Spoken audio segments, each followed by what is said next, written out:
उत्तर प्रदेश शिक्षक पात्रता परीक्षा वस्तुनिष्ठ सीरीज UPTET। ये सीरीज उन अभ्यर्थियों के लिए है जो उत्तर प्रदेश शिक्षक पात्रता परीक्षा UPTET में शामिल हो रहे हैं। इस सीरीज में हम रोजाना UPTET की परीक्षा में पूछे जाने वाले प्रश्नों के समतुल्य 20 प्रश्नों पर विश्लेषणात्मक चर्चा करेंगे। UPTET से संबंधित प्रश्नों का संपूर्ण संकलन प्रभात प्रकाशन की पुस्तक में दिया गया है। ये पुस्तक NCERT, SCERT एवं उत्तर प्रदेश बेसिक शिक्षा परिषद के दिशा निर्देशों पर आधारित है, जिसे आप Amazon या Flipkart से भी खरीद सकते हैं, जिसका लिंक नीचे डिस्क्रिप्शन बॉक्स में दिया गया है। आइए स्टार्ट करते हैं एपिसोड 10, मॉडल हल प्रश्न पत्र 5। क्वेश्चन नंबर 1, कक्षा 1 में बच्चों में भाषा कौशल का विकास किस क्रम में होना चाहिए? A. सुनना, बोलना, पढ़ना, लिखना। B. लिखना, पढ़ना, सुनना, बोलना। C. सुनना, लिखना, बोलना, पढ़ना। और D. लिखना, बोलना, पढ़ना और सुनना। और इसका सही जवाब होगा ऑप्शन A। बच्चों में भाषा विकास एक स्पष्ट व पूर्व निर्धारित क्रम अनुसार क्रमशः होता है: सुनना, बोलना, पढ़ना, लिखना।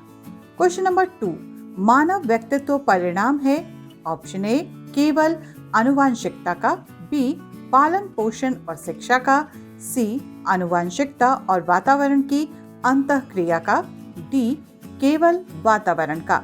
इसका सही जवाब होगा ऑप्शन C, मानव व्यक्तित्व आनुवांशिकता और वातावरण की अंतःक्रिया का परिणाम होता है। आइजेक के अनुसार वातावरण एवं वंशानुक्रम द्वारा निर्धारित व्यक्ति के वास्तविक अथवा संभावित व्यवहार प्रतिमानों का योग ही व्यक्तित्व है। क्वेश्चन नंबर 3, बच्चे उसी वातावरण में सीख सकते हैं जहां ऑप्शन A उनके अनुभवों एवं भावनाओं को उचित स्थान मिले, B उन्हें खेलने का मौका मिले, C उन्हें मित्र बनाने का मौका मिले, D कड़ा अनुशासन हो। और इसका सही जवाब होगा ऑप्शन A, बच्चे उसी वातावरण में बेहतर सीख सकते हैं जहां उनको अनुभवों एवं भावनाओं को उचित स्थान मिलता है। क्योंकि बच्चे प्रायः संवेदनशील होते हैं, उनके अधिगम के लिए स्वतंत्र व सहानुभूतिपूर्ण वातावरण का होना आवश्यक होता है। एक विद्यार्थी अपने अध्यापक से समय की पाबंदी सीखता है। ये एक उदाहरण है। ऑप्शन A वाचित अधिगम का, B प्रेक्षण का अधिगम का, C कौशल अधिगम का, D अधिगम अंतरण का। और इसका सही जवाब होगा ऑप्शन B। यदि कोई विद्यार्थी अपने अध्यापक से समय की पाबंदी सीखता है तो ये प्रेक्षण अधिगम का एक उदाहरण होगा, क्योंकि विद्यार्थी अपने शिक्षण के व्यवहार का अवलोकन करता है तथा उसे अपने व्यवहार में अनुकरण भी करता है। इसे बंडूरा के सामाजिक अधिगम सिद्धांत का उदाहरण भी माना जा सकता है। क्वेश्चन नंबर 5, पानी परात को हाथ छुए नाही, नैनन के जल सो पग धोए। इसमें कौन सा अलंकार है? A अतिशयोक्ति अलंकार है, B श्लेष अलंकार है, C उपमा अलंकार है, D रूपक अलंकार है। और इसका सही जवाब होगा ऑप्शन A, जहां किसी वस्तु या घटनाक्रम का अधिक बढ़ा चढ़ाकर वर्णन किया जाए वहां अतिशयोक्ति अलंकार होता है। क्वेश्चन नंबर 6, जंगल शब्द का पर्यायवाची है: A तामरस, B Indeevar, C Kanan, D Utpal. और इसका सही जवाब है ऑप्शन C, जंगल शब्द के पर्यायवाची वन, कानन, अटवी, विपिन, कांतार आदि हैं। क्वेश्चन नंबर 7, घर का शेर मुहावरे का क्या अर्थ है? A घर पर पला हुआ शेर, B घर पर शेर का वेश धारण करना, C घर पर बल दिखाना, D इनमें से कोई नहीं। और इसका सही जवाब होगा ऑप्शन C, घर का शेर मुहावरे का अर्थ घर पर बल दिखाना होता है।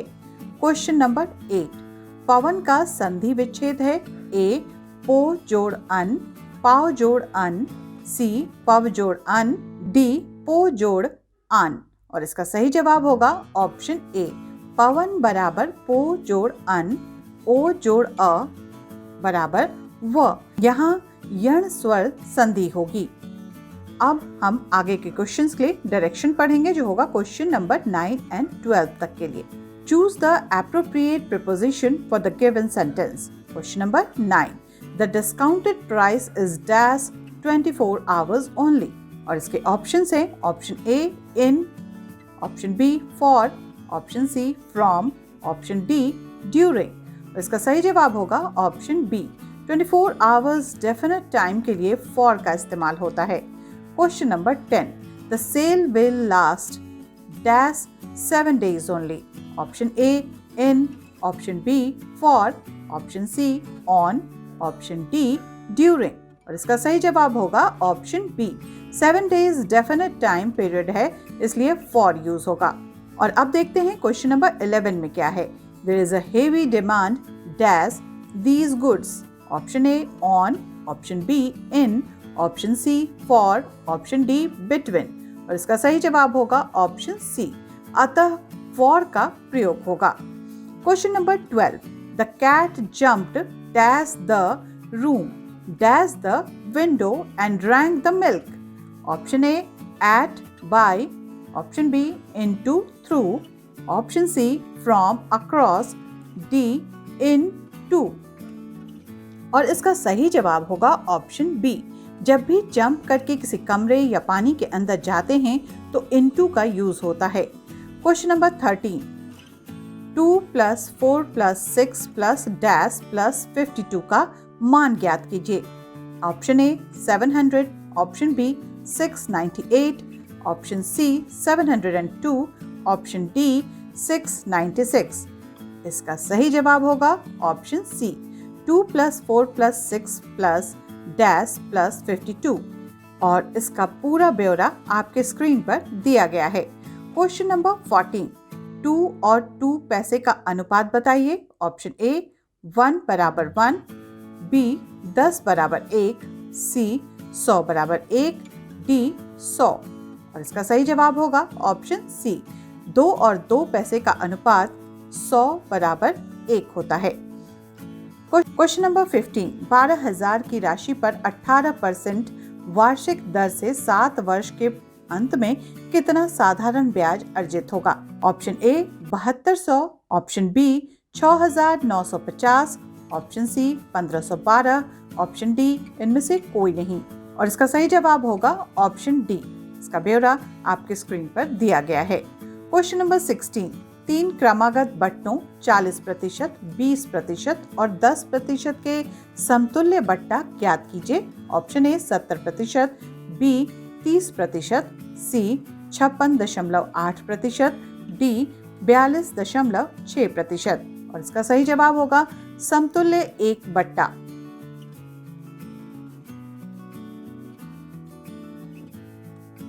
Question number 17. उत्तर प्रदेश में होली के त्योहार पर लठमार होली मनाई जाती है. ए वृंदावन में, बी बरसाना में, सी मथुरा में, डी गोकुल में. सही जवाब होगा ऑप्शन बी. लठमार होली का संबंध बरसाना से है. लोक कथाओं के अनुसार भगवान श्री कृष्ण अपने मित्रों के साथ इस दिन अपने गांव नंदगांव से राधा जी के साथ गांव बरसाने गए थे, जहां राधा और उनकी सहेलियों ने लठ से उन्हें भगाने का प्रयास किया था. तब से ये परंपरा आज भी फाल्गुन मास की शुक्ल पक्ष की नवमी को मनाया जा रहा है. Question number 18. 2011 की अंतिम जनगणना परिणाम के अनुसार भारत में जनसंख्या का घनत्व क्या है. Option A 325, B 352, C 372, D 382. और इसका सही जवाब होगा ऑप्शन डी. जनगणना 2011 के अनुसार भारत का जनसंख्या घनत्व 382 व्यक्ति प्रति वर्ग किलोमीटर है. सबसे ज्यादा जनसंख्या घनत्व दिल्ली का है, जबकि सबसे कम घनत्व अरुणाचल प्रदेश का. प्रति जनसंख्या घनत्व के अनुसार राज्यों के क्रम: बिहार 1106, पश्चिम बंगाल 1028, केरल 860, उत्तर प्रदेश 829. कम जनसंख्या घनत्व के अनुसार राज्यों का क्रम: अरुणाचल प्रदेश 17, अंडमान निकोबार 46, मिजोरम 42, मिजोरम 52, सिक्किम 86. Question number 19. हरित क्रांति का संबंध किस फसल से है? ए चावल, बी गेहूं, सी दालें, डी गन्ना. और इसका सही जवाब होगा ऑप्शन बी भारत में हरित क्रांति की शुरुआत पंजाब, हरियाणा एवं पश्चिमी उत्तर प्रदेश के क्षेत्रों में गेहूं की कृषि से हुई थी। क्योंकि ये कम वर्षा के क्षेत्र थे, अतः यहाँ सिंचाई का विकास पहले किया गया। सतलुज नदी से इंदिरा गांधी नहर निकाली गई, जो पंजाब, हरियाणा तथा पश्चिमी राजस्थान के क्षेत्रों में सिंचाई के लिए प्रयोग की गई। यहाँ हरित क्रांति अधिक सफल रही। क्वेश्चन नंबर 20, निजी क्षेत्र में देश का पहला अंतर्राष्ट्रीय हवाई अड्डा कहाँ स्थित है? Option A Hyderabad, B Guwahati, C Mopa, D Kochi.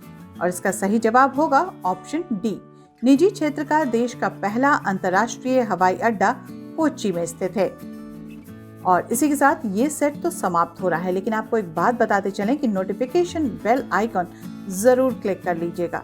इससे आपको हर वीडियो वक्त पे मिला करेगा। धन्यवाद।